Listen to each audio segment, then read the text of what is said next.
It's not moving. Maybe it's not even alive.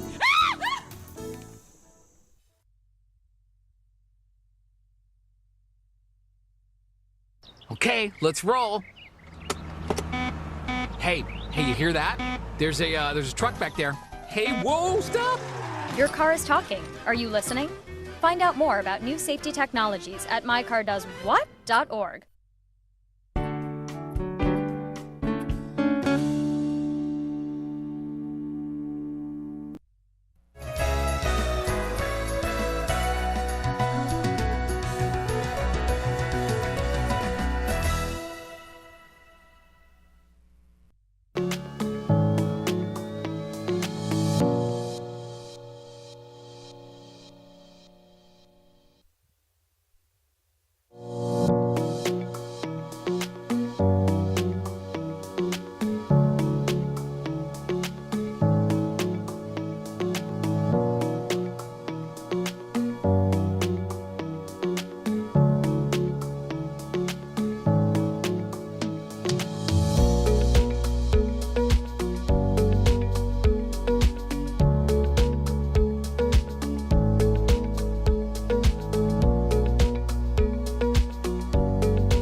Good evening. I'd like to call to order Elk Grove Park District regularly scheduled meeting for February 22nd.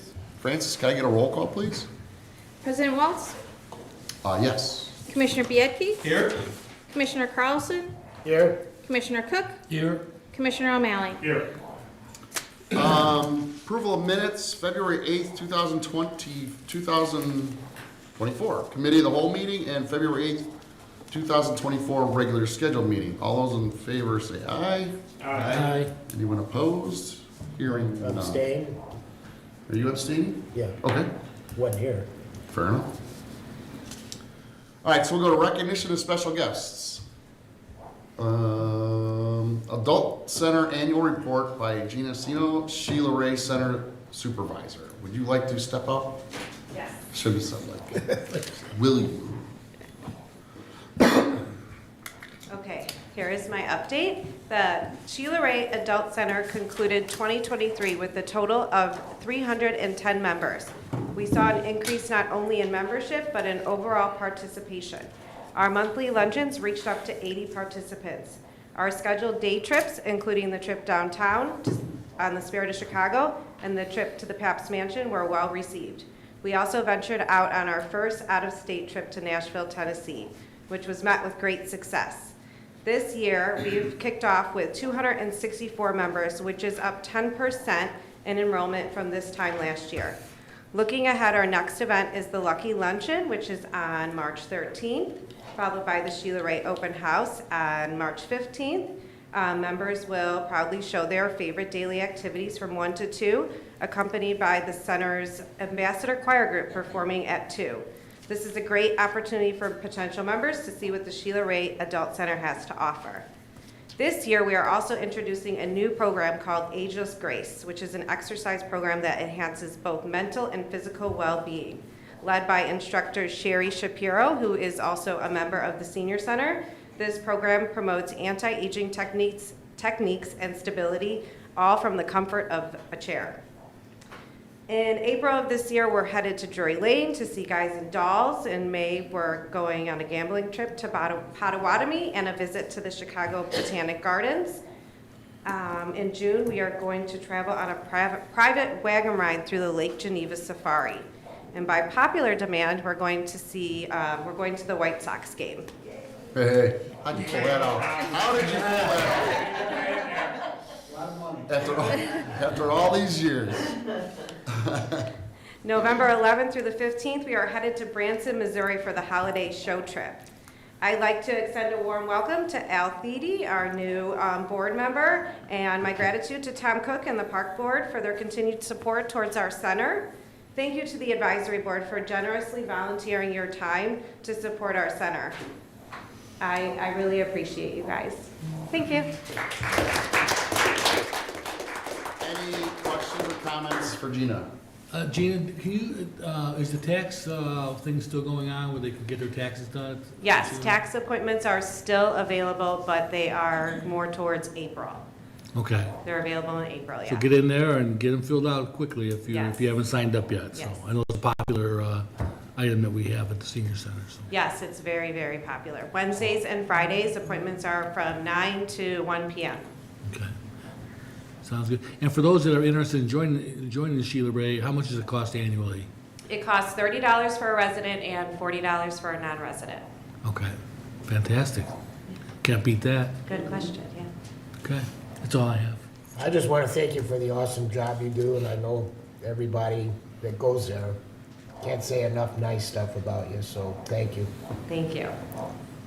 Nobody in the history of the Parks District has vote for Gina's signs and logos and buttons, so that's all that needs to be said, I think. Yes, I think that's why I have my job. If they voted me on, they would have been here protesting if I didn't get the job. Okay. Anybody else? Okay. So let's go into Al. So we're gonna swear in the new Sheila Ray Adult Center Advisory Board member, Al Thede, correct? That's the correct pronunciation? If you wanna come up to the microphone. Thede, excuse me. You can explain what you're going to be for them, but if you could repeat after me currently. I, Al Thede, I, Al Thede, having been appointed to Sheila Ray Adult Center Advisory Board having been appointed to the Sheila Ray Adult Advisory Board of the Elk Grove Park District, of the Elk Grove Park District, do solemnly swear I will uphold do solemnly swear that I will uphold the Adult Center's bylaws the Adult Center's bylaws and will faithfully carry out and will faithfully carry out the duties of this office the duties of this office, of the Elk Grove Park District Adult Advisory Board, the duties of the Elk Grove Park District Park Adult District Advisory Adult Board, Advisory Board, according to the best of my ability. according to the best of my ability. Yay. Congratulations.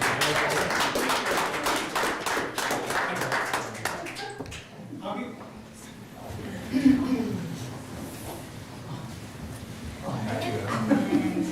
You'll have to sign? Put that one.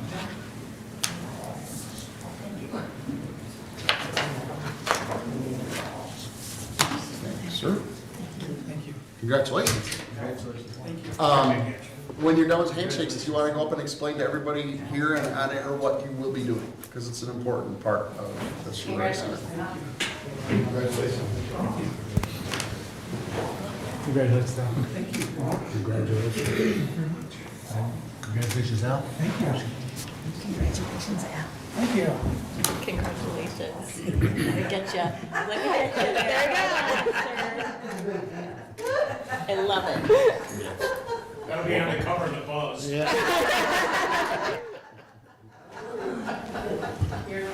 Print extra. Very briefly, because my duties are very brief, as phone reassurance, for anyone that we find out is sick in the hospital, injured, ill, we will make calls. I will send out a get well card or thinking of you card. And that's really limited to my duties. Although, as I've been around the block, I offer suggestions, and hopefully I can support what a great team that you all have. Thank you. Thank you. Okay, we're gonna run into kind of the regular, kind of the mundane board meeting stuff that we typically do. So feel free. Thanks again for coming. We enjoy this every year as a board. I know for me, you're my favorite board of all time. Yeah. Keep watching the meetings. He says it. No, I do not. No, I do not. So, but thanks again, and we'll see you prior to next year, but it's nice to do this once a year, for certain. All right, we'll see you guys. Thank you. That's the shortest speech ever gets. That was it, And Nancy. help yourself to those take. Oh yeah, don't forget there's boxes of it. Boxes. Yep. You're more than welcome. Okay, now that it just settled down a little bit. We are currently at comments from the audience. Alan? No comments, Your Honor. Okay, and Tim? Yeah, and again, it's the board's pleasure to want to go right into the next topic, and I'm flexible then. I'm here just to speak about, a general theme that I've noticed with regard specifically to the Pavilion Fitness Center, and one aspect regarding the membership experience that seems to be part and parcel with an overarching theme of balancing the back of the recreational fund deficit onto the Pavilion Fitness Center members. Now, this has been going on since 2019, when I believe we went from 3% to 10% that you shifted from the fitness center to the Pavilion Aquatic Center. The recreation fund is in a deficit position. I believe it's in a deficit by $156,000. And the actual fitness center is showing a profit of about $70,000. So what has happened is that in the 2022 budget, you had a pretty lofty but non-specific goal of increasing your members at the fitness center. You said, I think it was 1925, you wanted to get to 1925 by December of 22. Now, this was followed up in 2023 by just a whole litany of references to increasing fees. And I know there was this issue with COVID and the corporate fund where you kind of moved some money from the corporate fund out of the recreation fund that was used to help in the COVID era, which I get, that was great, I have no issue with that. But the net result was that the 2023 budget, you had about a half a percentage point of the recreation fund being used by the property tax. So the property tax portion of the recreation fund only went up about a half a percentage point. But the corporate fund went up about 7% from the property tax area. Now, a great number, that was funds that used to be in the recreation fund. But the net result is that in the 2023 budget, you loaded it chock full of fees. In fact, I think there's one reference in the goals where you talk about increasing fees by membership fees by 25%. I think that's actually in the narration portion of the 23 budget, a goal of increasing membership fees by 25%. Membership fees or memberships? I'd have to look at his fees. I don't know that I'll have to go look at that, because that's a big number to Well, increase it's, the fee. it's under organizational goals within page 3 or 4 of the budget, right where Yeah, it says okay. organizational goals. Yeah, I'll take a peek at it. Now, the net result is that if you look at your Pavilion Fitness Center membership, you're really strong 18 and under. Holy cow, you are strong at 18 and under, I'll give you that. You are strong at 55 to 75. You are strong in that area. Where you're weak is at 40 to 50. 40 to 50, you are anorexic almost. You're very weak. 35 to 50, not big. And I would say that this is your parents of school-age children base. That demographic, you are weak on there. And I think a big part of it is that you're pricing out people. People cannot afford it because they have school-age kids with 10, 20 different things going on, so that all these fees are having an impact. And I would say that, you know, the next item on the agenda is a specific aspect where, again, it's this theme, is the fitness center being used to balance the recreational fund because the pool is losing money? And I would argue that this seems to be part and parcel of that.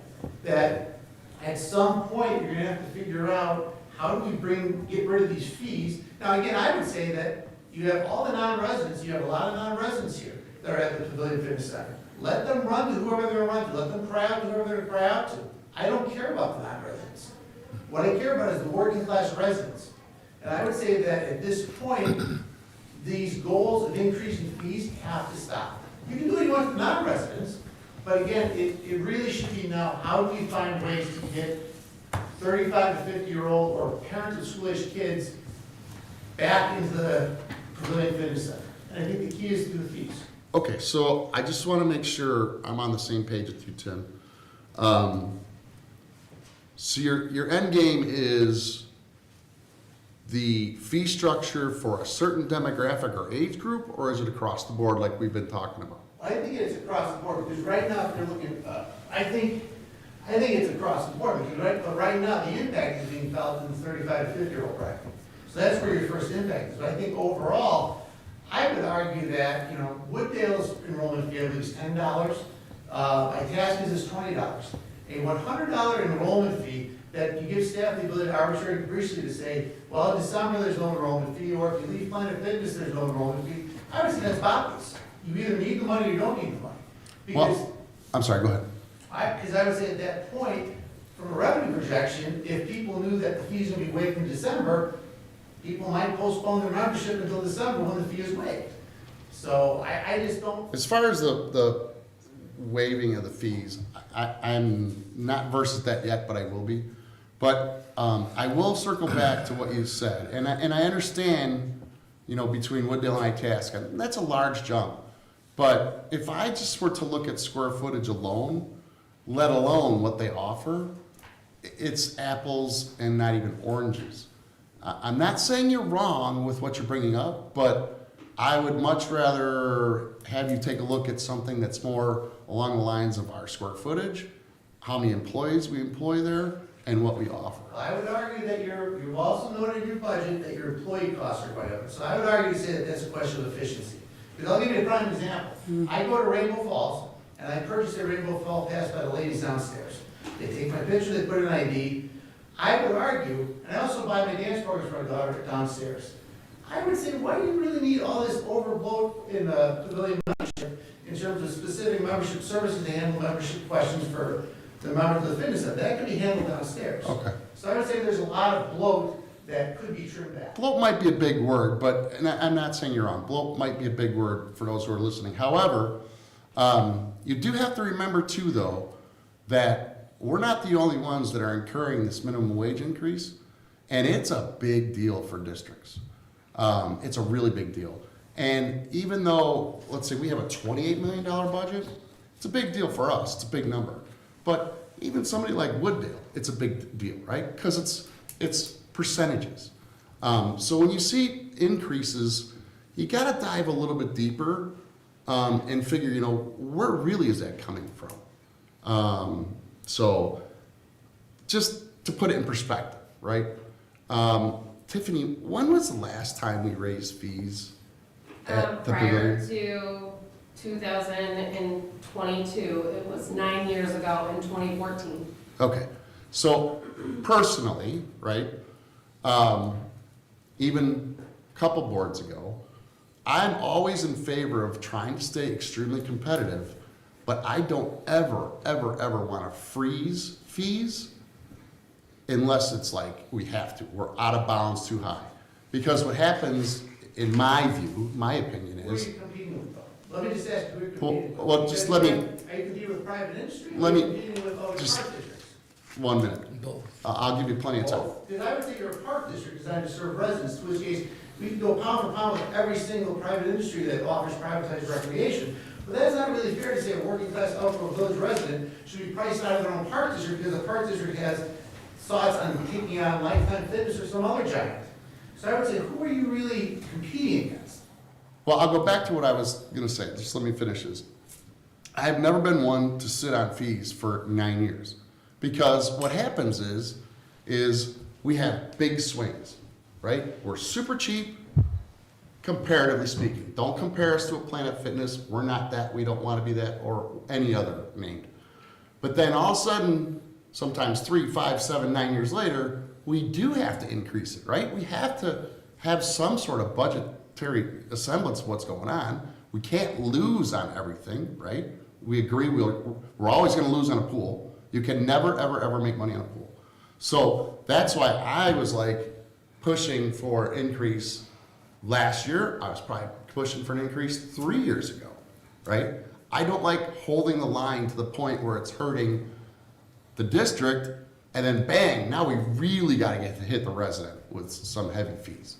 So that's my goal, that's my philosophy. But so if I'm hearing you correctly, you're asking us to look at our fees at the pavilion. And truth be told, we've gone back and forth emails regarding this topic, right?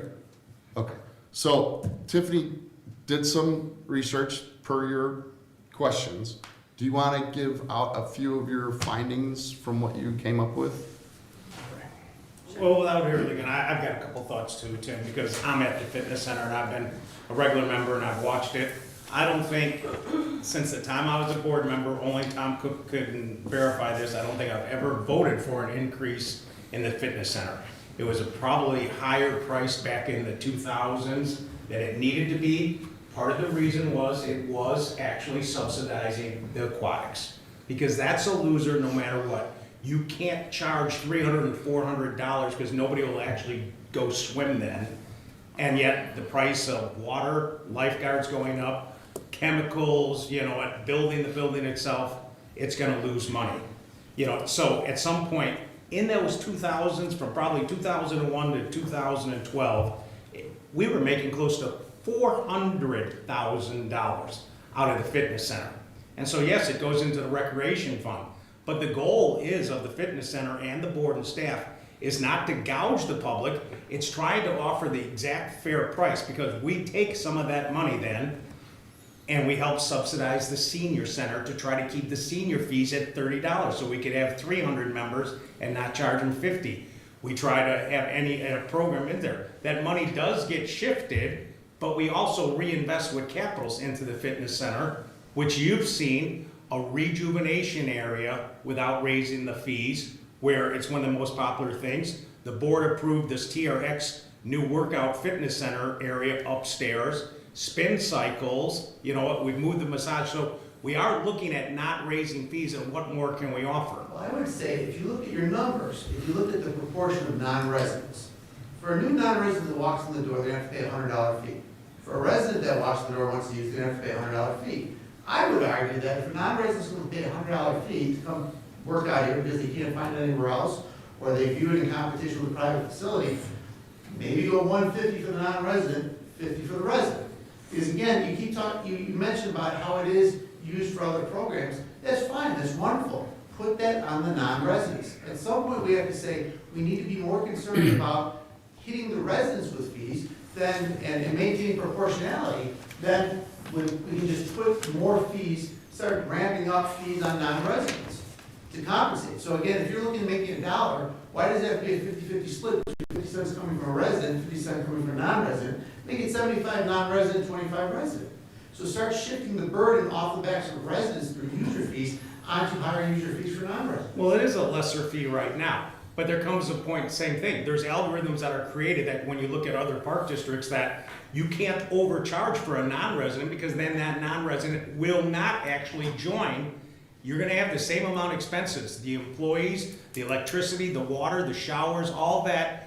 At some point, you're gonna actually lose money if you don't bring in the non-residents to help subsidize the overall revenue stream. So there's a balancing act there that we're trying to figure out on a regular basis. There's no balancing. It's an equal fee applied equally to residents and non-residents. Right? But you're assuming that we have 50% residents and 50% It's a non-residents. $100 enrollment fee, so I'm saying. But I'm saying you're assuming that we have 50% of our members are non-residents and 50% are residents. And I'm not sure, well, you said, why didn't you take it to 100, take it to 150 and then down to 50? That's the assumption that there's 50. The assumption is that if you have fees, again, just a fee structure, start shifting those fees. It's a reference to start shifting fees towards non-residents. It's not a linear number. Theoretically, it's a philosophical shift to start putting the burden at a higher percentage on non-resident fees than on resident fees. Okay. Well, we have definitely heard you as a board. We've tried awfully hard to answer your emails in a timely fashion. We talked about it as committee of the whole. I thought you were going to be here for committee of the whole. I was kind of hoping so we could get this done. Essentially, we have kind of a thought that we're not going to change any fees this year, right? However, in August and September starts our budgetary process. And if any of the staff or commissioners feel the need, we'll bring it up then. And if there is going to be any fee changes. What happens in March? What's that? What happens in March? Because I noticed that you approved the budget in December, but it's not online. Because let me answer one question and I'll come back to that. So essentially what we're saying is currently we're going to stand pat in 2024 with what we did, right? And if any commissioner, staff, or Tiffany or her staff says, hey, we should relook at this, we will definitely open it up. Now, as far as the CAFR is concerned, when is that? The budget. So right now, Budget will be on 2024 budget.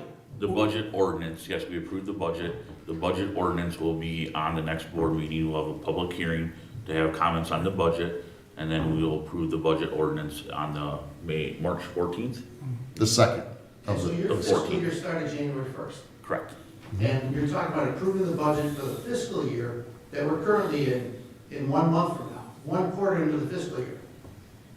Am I hearing that? I'm not following you right. That is accurate. So you just make sure, it is right in my world, it is February of 2024. It's our all Yeah, okay, rules. so, and just want to make sure we're all. We're all sure. In 2024, we are in almost 1 quarter of this fiscal year, of your fiscal year completed, and the budget will not be formally approved until 25% of the fiscal year. Brad, is that different than any other year that we've done? No, legally needs to be passed within the first quarter of the fiscal year, March Good. 31st.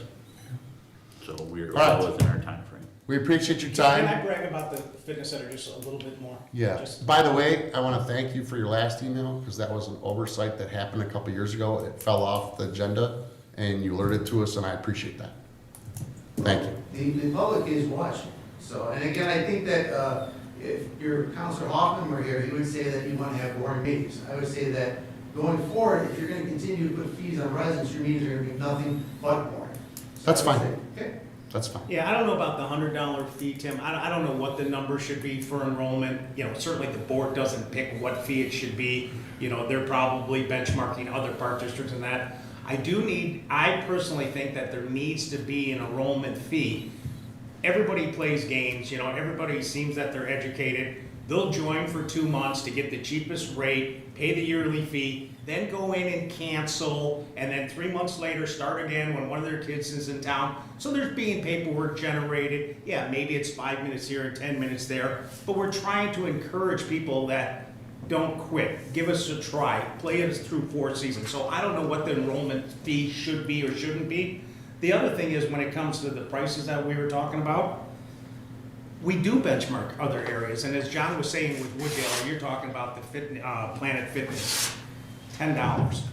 But I don't think you have a problem with our fitness center because you're talking about the basketball courts and the track and the Pilates classes and the spin classes and the TRX classes all are free. Yes, we maybe charge for yoga and stuff like that, but who can shoot baskets and swim for all that price? So we try to look at when he says, who's our competition? A lot of the competition mostly is the other park districts that have the same assets and amenities that we have, because we certainly pull out the small little health clubs that are in the strip malls. Those are just looking for the people to weightlift. Planet Fitness can't offer the track, the basketball, you know, the shower area and stuff like that. So, you know, but I know how many people can go in there and stuff like that, you know. I mean, I know the size and But stuff. I'm glad you brought that, because I would argue that what difference does it make to the park district whether I cancel a membership somewhere else or not in order to have the enrollment fee waived? What is the public's interest in that? Because right now, that's a clause line that says, you will arbitrarily capriciously allow staff to waive the enrollment fee if I can whip out proof that I canceled my membership somewhere. I don't fully understand how that's in the park district's interest, because you're not in competition after 9 PM. So for instance, right now it's 7:30. If I want to go work out at 9 PM, I can't do that at the fitness center. So if I want to maintain for $10 a month, a membership at Planet Fitness, anywhere else that's open from 9 to 11, how is that in the public's interest where you're saying we're going to waive a fee for these people that say if you cancel this membership, you can get in without the $100 fee, but if you keep your membership, you got to pay the $100 fee. I'm not understanding that one. In my thinking, it's not capricious, it's probably just, and here's how I think, it's just a marketing gimmick. Exactly. Plain and simple, it's just a marketing gimmick to get some people to say like, here's my chance. I was thinking about going, maybe not till next year, but there's no enrollment fee, so I'll swing over. You know, So I don't know if you saw Again, this. This is the general issue, is that the gimmicks of the fitness center, you shouldn't have gimmicks when it comes to residents. It should be a square deal. This is the program, this is the cost. It shouldn't be, well, I have a heart attack in March, so I sign up in April, I get hit with a $100 fee, but I have a heart attack in November. I don't think that goes through our head as far as heart attacks are concerned. Well, it's a. But- it but- should well, go through your head what I will- In terms of why do people sign up and when do they sign up, and to what extent the arbitrary and capricious waiving of the fee. I know it's arbitrary and capricious in your mind. I get that part. However, I'm gonna circle back because we do have some things else to do this meeting. We will look at this during the budget process of the following year. And if there's enough people that want to talk about it, we'll have a line item on an agenda. And then if there's enough votes, we will change it. So when will the budget for this fiscal year be available for the public to review? Because right now. Brad just told you It it's is going up. already on, It's online right now? it is not online. It is, So again, let me ask this question again, just for clarification. Right now, I would like to see the budget for the fiscal year that I'm standing in. I can't see it because it's not online, it's not in effect, it's kind of in an embargo state until March. So when can I actually see this budget? Because it's supposed to be. Brad, when's the budget available? we have one at the front desk right now. On our, I believe, January 11th meeting, we put that notification out on air. Yep. So I can go get you the ordinance, it's at the front desk right now. So it's at the front desk. Yes. Okay, fair enough. Okay, thank you. Okay. Okay. We did this, recommendations of approval, correct? Yes. Okay, recommendations for acceptance and approval. Approval of purchase of the Toro Field Pro from Reinders, I always get that wrong, of Mundelein, Illinois for $35,221 through Sourcewell Co-op Purchasing Program. I need a motion and a second on that. So moved. Second. Roll call, please. Commissioner Biedke? Yes. Commissioner Carlson? Yes. Commissioner Cook? Yes. Commissioner O'Malley? yes. President Waltz? Yes. 6B, approval of purchase and installation of the vertical turbine pump from Illinois Pump, Inc. of Rolling Meadows, Illinois, for the Pavilion Aquatic Center indoor lap pool in the amount of $39,486. So moved. Second? Why is everything on 0-0? Can we get a roll call, please? Commissioner Carlson? Yes. Commissioner I Cook? got time to- Yes. Commissioner O'Malley? Yes. Commissioner Biedke? Yes. President Waltz? Yes. Approval of the purchase and installation of the vertical, I just did that one, excuse me. Approval of the parking lot improvements from. Nope. Oh, there is two? My apologies. One's pavilion, one's rainbow. Oh, that makes sense. Approval of purchase and installation of the vertical turbine pump at Illinois Pump, Inc. of Rolling Meadows, Illinois for the Rainbow Falls, that's why you highlighted it. Rainbow Falls Lazy River in the amount of $52,486. So moved. Second. Roll call, please. Commissioner Cook? Yes. Commissioner O'Malley? Yes. Commissioner Biedke? Yes. Commissioner Carlson? Yes. President Waltz? Yes. Last but not least, it's approval of parking lot improvements from PaveWorks, Inc. for Marshall Park, in the amount of $101,300. Motion, second? Oh, second. Motion. Motion, second? Second. Sure. Roll call, please. Commissioner O'Malley? Yes. Commissioner Biedke? Yes. Commissioner Carlson? Yes. Commissioner Cook? Yes. President Waltz? Yes. Committee reports. Capital Committee Projects, Commissioner Cook. I have no report, we have not met, but Bob, we can, after the meeting, talk. Yeah. Set up a time, talk to Mark, and we're gonna have a meeting before our next meeting, so sometime first week in March. And, we'll have a report for the next meeting. Sounds good. That is my report. Questions, comments? Finance Committee meeting, Commissioner Carlson. Okay, in the corporate fund, no property tax was collected in January. 149,191 in replacement tax collected in January.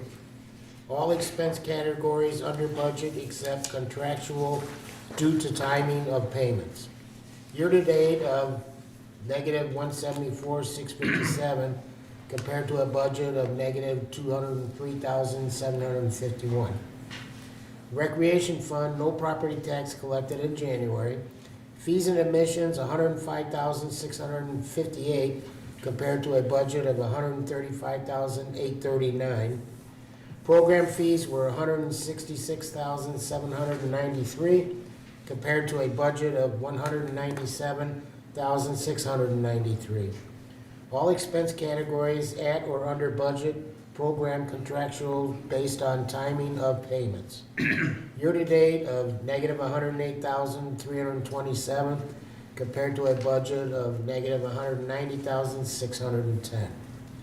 The golf fund, fees and admissions, 20,971 compared to 24,538. All expense categories are at or under budget year-to-date except utilities. Year-to-date of negative 23,422 compared to a budget of 119,283 negative. And that concludes my report. Any questions? Okay, Committee of the Whole, that's me. So on February 8th, we had discussion, although I'm not here, I wasn't here, so I'm reading notes, about Newberry Park and Clark Park, and then there was some discussion of, it looks like pickleball, basketball, and things over at the pavilion. That's all I can get from that. And then tonight, the only thing we really spoke of was kind of along the lines of what you just heard us talk about, and that was pavilion fees for the fitness center, excuse me. And the seniors. And the seniors, oh, I'm sorry, and we had the seniors here, and you saw we put on a new board member. Did I miss anything? Can I just add one thing? Sure. I guess I was gonna mention, but I don't wanna carry on the discussion, repeat anything that we already discussed about the fees at the pavilion that Tim had brought up. One other thing I just wanna make a point of, because he makes it sound like we don't offer discounts to our residents and that we're gouging them. And I just wanted, my recollection is that all the programs, there's a lower fee for residents versus non-residents. The only thing he was suggesting or asking about was the enrollment fee, which I think, Bill, you explained perfectly well why we have that enrollment fee and why it's the same for resident versus non-resident. But all the other programming that we offer, the resident gets a lower rate. And every year when we look at the budget and we go through our pricing, we look at staff's recommendations for pricing, that's the first thing that we look at and we consider is, how can we make it as affordable as possible for our residents? But I want to mention another piece is we only have two sources of revenue in the park district. That's your tax dollars or your property tax dollars and user fees. So we're constantly balancing, anything we discount as far as user fees. So if we were to lower and drop another $20 off the membership, well, that's got to be made up somewhere else, and it's going to be made up with our only other revenue source, which is the property taxes that we collect. And is that fair to all residents that maybe don't use the fitness center, okay? Exactly. So we're constantly balancing those two things, that we want to offer low and reasonable rates and be the best deal in town. We also have to look out for the entire, all of our residents who are paying property taxes and can't just put the burden on them. If you want, we charge no fees and just put everything on property taxes. Well, I don't want that to happen as a taxpayer in the village. So there's a balance there. We try and keep it around 50%. It's not always exact, but, so I just wanted to assure the public that we do look at those very seriously. 60/40, okay. We do look at those very seriously when we're considering rate increases. this last rate increase that he's talking about, we hadn't had an increase in several years before that, and yeah, I agree with John that we probably should be more diligent in looking at and maybe bumping it up every year, but we do try and keep it down when we don't need to raise it, so that's the catch-22. So I just didn't want the public to think that we're not offering discount rates or looking at the rates that we charge our residents for each of our programming. You know, we all like it to be free, but that's not possible. And yes, some programs are more popular, and we're going to subsidize other programs so that we can offer a variety for our residents. Some of those programs that aren't as affordable aren't moneymakers. Like Bill said, the pool is never going to make money. So we either get rid of pools or you have to subsidize them. Our two sources are either tax dollars or user fees. So you got to balance that out. So I just wanted to make that point as part of that, and I probably should have done that when Tim was here, but I'm Thank you much. thought about it now. So Athletic Committee, Commissioner Carlson. No report at this time. Fair enough. Golf Course Committee, Commissioner O'Malley. Also, no report. Scotty and I will get together and come up with a date, and we'll throw it at you, Brad. We're hoping for sometime in the next 2 weeks to have our next meeting. Fair enough. Youth And the Committee. golf course is open, so I'd like to say that. Yeah, As I of see today is yesterday. February 22nd, so we opened a couple days ago. Obviously, we're gonna have great weather, so that's a bonus. That was the first team. And we have music Pizza. this Saturday. No limits. No limits from 7 o'clock to 10 o'clock, so golf course is ready for business. Youth Committee, Commissioner Biedke. Calling all high school seniors that live in Elk Grove Village. The youth scholarships will be out very soon. If they're not already out, please check the Village of Elk Grove's website, the Elk Grove Village Public Library, and the Elk Grove Park District. You can also go to Village Hall, you can go to the Park District, and you can go to the library to receive a scholarship application. So if you're a high school senior, you live in Elk Grove Village, really look into that. I think last year we had 23 applicants. We do give out seven $1,000 scholarships. So, take advantage of that and submit your application. That's my report. I do have a question for you. So you reiterated twice, and I think I know the answer, but maybe the people don't. Any high school senior, no matter what high school you go to, right? So St. Viator, if you're an Elk Grove resident, what's the one over in Elmhurst that gets a lot of kids? It used to be Driscoll, but it closed. Yeah. Conant, Elk Grove, so just so you're aware, you don't have to go to Elk Grove High School or Conant to put your hat in the ring. You just have to live in the village of Elk Grove Village. Nice. well, the odds are very good of you possibly getting it. There's what, $7,000 in scholarships, and you have, how many do you normally get in an application? 23 last year. So it's pretty good odds, one in three odds that you could get a scholarship. So take the time and fill it out. It's worth it. And just for more details, the Elk Grove Parks Foundation gives 2 scholarships, $1,000 each, and the Village of Elk Grove gives 5 $1,000 scholarships. That's how we get that $7,000 total. Bigger budget. Thank you much, Commissioner Biedke. Adult Center Committee, Commissioner Cook. I have no additional report other than what Gina covered everything pretty well at the adult center. Everything's going fine. We had a nice dinner tonight, thanking the volunteers, and appreciation for all the work that they do at the Sheila Ray Center. They have tons of programming over there, so if you haven't joined up, it's very reasonably at $30 a year to join. If you're a resident, non-residents are $40, so a higher price for non-residents. Yeah, that's all I have to report. Thank you. Any questions? Although we were pretty much updated by you and your peeps today. Yeah, Earlier. they're happy. Very nice to see them always. And last but certainly not least, the Pavilion Committee by Commissioner O'Malley. We did not meet, but piggybacking what Tiffany had told us a couple of weeks ago, I'd like to point out a couple of things that you're on the email blast list. Today, again, February 22nd, so tomorrow night, we have a Pavilion Aquatic Center Parents' Night Out, drop off the kids for a 3-hour event. And then the following day, or actually still tomorrow, History Bites Chicago Loop downtown, our museum in the farmhouse basement is giving a power presentation. And on Tuesday, February 27th, it's Craft Night at the Historical Museum. So just something if you want to take a look at the brochure or our website or any additional information, 437-9494. And that concludes my report. I have a meeting. Thank you, Commissioner O'Malley. Any questions for Bill? Okay, we got old business? Yes, sir, John. You ready for conference report? Yes, I am. Who's going first? You or Tom? I didn't go. Tom didn't go. Oh, let's try to catch you. He was solo. All right. I'm going to give you just a quick synopsis on how I Minutes? spent my time. Maybe 3 minutes. Okay. All right. Ben and I actually drove down together, so it started off with a good conversation about our Elk Grove Park District between Ben and myself. The ride sucked, but we got down there maybe 5 minutes ahead of Tell them why. No, not going to Okay. tell them why. So Ben's a terrible driver. No, Yeah, I we had wasn't Ben. driving. Thank God, as soon as we got down there, I was able to go to a class called You're Fired, What to Do Before Uttering These Words. And pretty much the objective was what to do when misconduct is brought to your attention, understanding how to document the investigation and findings, etc. And it piggybacked with the fact that I got to talk to Becky Cooper down there, who is actually our risk manager, and I had a good conversation on that.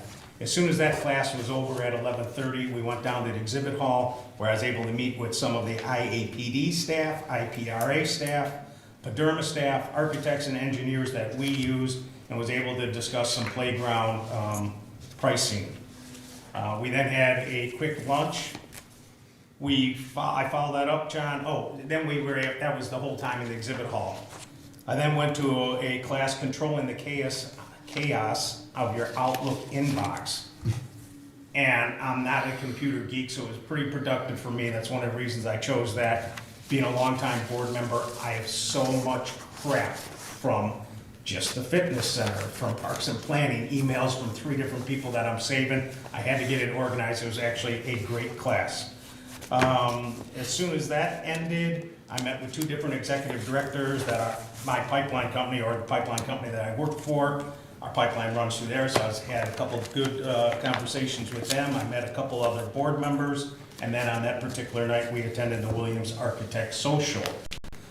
On Friday morning, a couple of Park District employees and myself went to Pickleball Palooza. It was a class that is What is the Big Deal? It was really informative. It was put on by a Glenview employee, a couple other guests that he has. And it gave both Mark and myself more reason on why you think a pickleball court's gonna cost $100,000 and why they're really coming in at $300,000. You cannot believe what some of the towns are doing on their studies between noise, wind, and soil borings, everything that comes behind it, resident surveys. So I attended that. When that was over, I went to an actual board member to board leader class. And I know you're probably surprised why I didn't lead the class, but don't worry about that. It was really interesting. As a matter of fact, I printed out the brochure for you guys so that you can actually look through it if you wanted to, all the notes on the particular So now you class. are a leader? No, I'm not. Oh. Certainly Do not. we get a copy now? Yeah, that's why I printed it out. Thank you. One of the things that I had a goal of doing since our employees was down there was meeting with all 4 of our directors. As soon as that class was over with, I was able to meet with Mark for 40 minutes and had a good discussion regarding parks and planning. Then we had an awards luncheon. Most of the staff and myself cut the awards luncheon down to go to a class on fitness and wellness. Kelly was there, Doug was there, Tiffany was there. It had a lot to do with our fitness center and grabbing some more background on what other park districts are doing, both resident and non-resident. At the conclusion of that, I met with Kelly, spent time talking about what's going on in our marketing department, what kind of plan she has, talked about. I'd learned that Allie was the 30 for 30 winner, so we talked about that a little bit. I then went to an aquatics roundtable where Katie Dunn was actually, our employee was actually the presenter. And so that was really neat because I was able to sit at a table. I was the only commissioner with 7 or 8 other employees from other park districts, and the same thing. They talked about what's going on in the aquatic industry, how to get lifeguards, what's going on, what kind of special events you can have, seeing things from a commissioner's viewpoint, seeing things from an employee's viewpoint. That ended at 4:30. I was able to attend a commissioner social right after that for just about 20 minutes, and then we as a team gathered up and had dinner. We followed that up on Saturday morning. I saved this for you guys also. There was a keynote speaker. His name was Charles Clark. It was all about overcoming adversity, building up motivation. It was really interesting. And some of the things that after you listen to him, he was talking about, you know, not what motivates you and how to empower yourself, period. And then from there, I went to a class on mental health. I couldn't attend the whole class, but I talked about the park districts that are facing employees that have mental health issues, anxiety issues. What can we do as a group? Leaders, park district board members, the general public on trying to eliminate some of that anxiety and some of that mental health stigma. And then same thing, then Ben and I got in an Uber, had another great 45-minute discussion on what he went to, what I went to, what we were going to present, what he saw on some of his employees. So that was my trip to conference. Any questions? Very good. That was And I would like to see some of you guys there. I actually thought it was the best conference I attended for the type of classes and what I actually got out of it. That one class that I was talking about, a board leader, it was really interesting because every single individual in the class was a commissioner. So they took the commissioner's slant on the particular topics. And one of them being actually how to rate your executive director. You know, we have goals for Ben and we talk about it when we're doing a review on all these characteristics. Well, they introduced about 10 or 12 more that we could use as a checklist. And again, that's not a checklist for just us for the executive director, but an executive director can use for his own directors, et cetera. So it was a pretty good class. That's it. Yeah, I definitely want to see that packet. If you have a copy for me. Yeah. Francis Mason. Thank you. Where the heck were we after that 7? That was old business. Old business, new business. It was a little over 6 minutes. I timed it. Any new business for anybody? The only thing, Oh. not so much piggybacking Tim, but I also discussed this with Ben, I also discussed it with Michael Delgado. He missed a key group that's rising at the Pavilion Center, and that's Silver Sneakers. And I asked Ben if he could get me some details so that we can share details as a group. And I know what it was 10 years ago when we had Silver Sneakers. The insurance company foots the bill. It was subsidized. Big time subsidized, where back then, maybe the person that was using the perk paid $5 or nothing. It was $5. Yeah, but then the That's- insurance company, Silver Sneakers or whoever it was, would reimburse us. But back then, it was a really low fee. So I asked Ben to go ahead and tell me what it is, because there's come some point that staff needs to negotiate with whoever is telling us. And because I don't know if all of a sudden we're giving away the park district for $10 a month just because the insurance company says, well, this is the program and we just accept it. That what I don't want to happen is that an insurance company is gonna dictate our pricing. Seriously. Have you ever dealt with insurance companies Well, before? we don't have to have the program is what I'm saying. I understand. You know, Give today's overview real quick. So Silver Sneakers, let me pull up one of the last ones Nat sent me. So for, let's do Renew Active, we get $4 per visit. Maximum visits per month per member is 8, so a $32 cap. For Silver Sneakers, we get $3.50 per visit. Maximum visits per month 8, and it's a $30 cap. So we get a per visit. So the more often they come, the more money we get. But then if they're not there, then they're not utilizing our resources. So those numbers you gave me, that is what we're subsidized, or that's So what? that's what we receive from the insurance company. That's Right, right. So that's not what the patron is paying. No, they pay their insurance company pays us. Okay. So we get $3.50 for a Silver Sneaker and $5 for a. So roughly a month, Renew Active brings in just over $3,000, and Silver Sneakers brings in anywhere from $4,500 to $6,000. Yeah, so I guess my point is, they're setting the fee that they're gonna give us. I mean, it's a negotiation, but at the same time, I truly believe we are not the same park district asset that some other places that they're negotiating with, like Wooddale or like Itasca. So if they want to give $3 or $3.50 to subsidize, maybe it's time we ask for $4 or $4.50. It's still going to cost nothing to the actual member, but it's okay to play hardball with Silver Sneakers because, again, it's our asset. That's all I'm saying. And when it comes time to negotiate in October, I just wanted to have a little bit of background on a program that is actually up to 600 to 700 I mean, members. is this a yearly negotiation, or is this The insurance company set the prices. Yeah, right. And so we I'm have not- 600. I'm rooting for you, Bill. I'm rooting for you, It but She I don't know says you're it's gonna not, but negotiate. it is. Because I do know that Claire Naughton played hardball with them and she actually got more money out of them. I That can was about definitely 7 look years into ago. it, but we have approximately 1,000 members between Silver Sneakers and Renew Active. So does that prohibit us from charging a fee to the customer in addition to whatever they're gonna submit to their insurance company? No, we get a fee.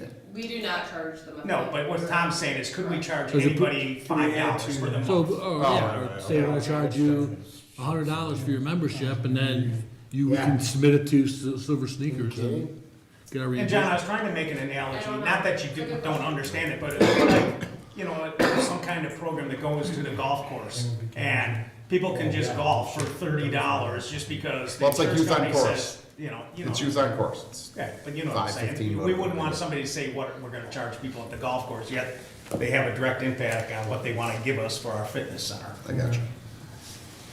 Are we still? So I'll task staff with looking at how that deal comes up with, and as it evaluate each year, if it's not, who we talk to if we wanna, look at increasing that.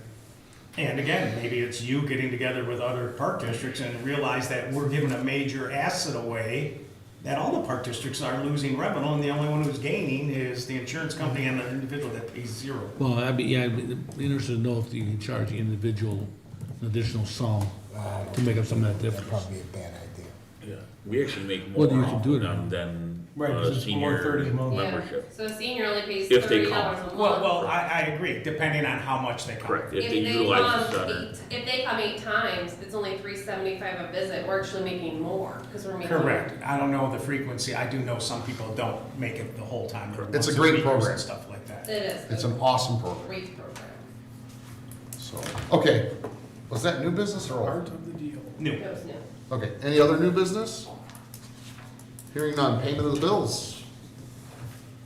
I need a motion and a second for the following. January 23rd, 2024 P cards in the amount of $5,360.82. January 31st, 2023. 24, excuse me.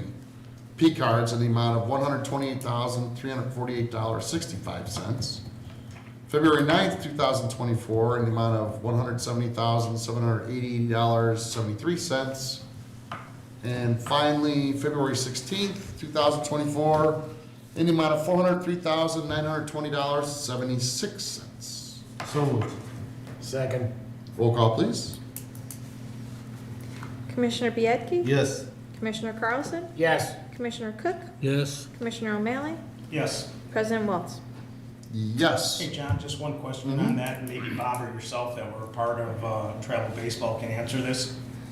We got a fee on page 37 of one of the bills, and this is for Salt Creek Golf Club, and this is for the Cubs 10 and under, Diamondbacks, Pirates, Brewers. All our travel teams are giving them $1,500 for scheduling meetings, you know what, on the 26th.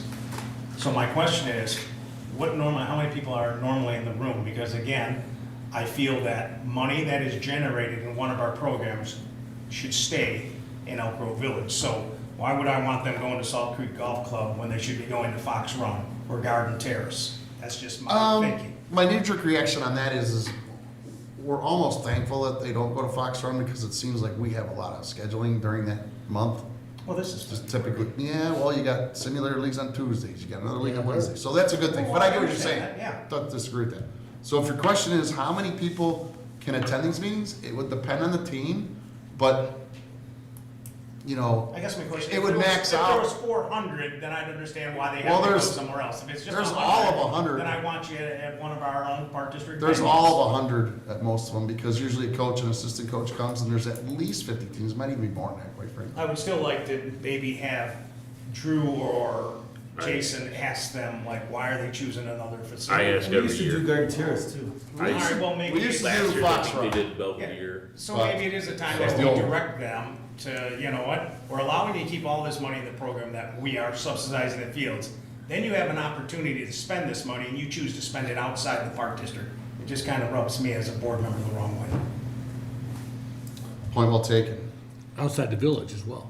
Correct. Oh, Belvedere's up road. Yeah. Oh, I thought you said Wooddale, okay, I'm They sorry. could have conflicts, or maybe they didn't get. Well, the same I price. understand, It's too big for so my anyone. question is, Otherwise can it's- somebody, you know what, kind of direct them that, hey, it'd be nice if you stay in Elk Grove or certainly at the Park District? I wanna say the answer was always Garden Terrace was too small. Yeah, for football this year, I definitely know. So it's not just a meeting, it's like speed dating. There's a lot of movement, you need a lot of room, there's a lot of tables. You can't have 8 people at a table. So I get what you're saying. We did it at the old Fox Run bar, but we didn't have much scheduling and it was easy in February. There was nothing there, so. But I'm in agreement. If there's a will, there should be a way. Correct. So, I used to run the scheduling meeting, in fact, for when I was helping with the league. So we used to do it at Fox Run, we used to do it at the Garden Terrace. It could be done. But yeah, I would say what John said, pretty much anywhere between each team, if you have 60 teams, you've got like 100, possibly like 120 people. So. Okay, that was my only comment when I saw that expense. okay. Wow, 1 hour exact. I make a motion, I need a motion and a second to adjourn to closed session for the purpose of conducting the semi-annual review of closed session meeting minutes per 2C 21. So moved. Second, Roll call, please, Francis. Commissioner Carlson, yes. Commissioner Cook, Yes. Commissioner O'Malley, Yes. Commissioner Bianchi, Yes. President Waltz. Yes. I'm gonna bug out real quick, Alan. and you can- Oh, Alan, we had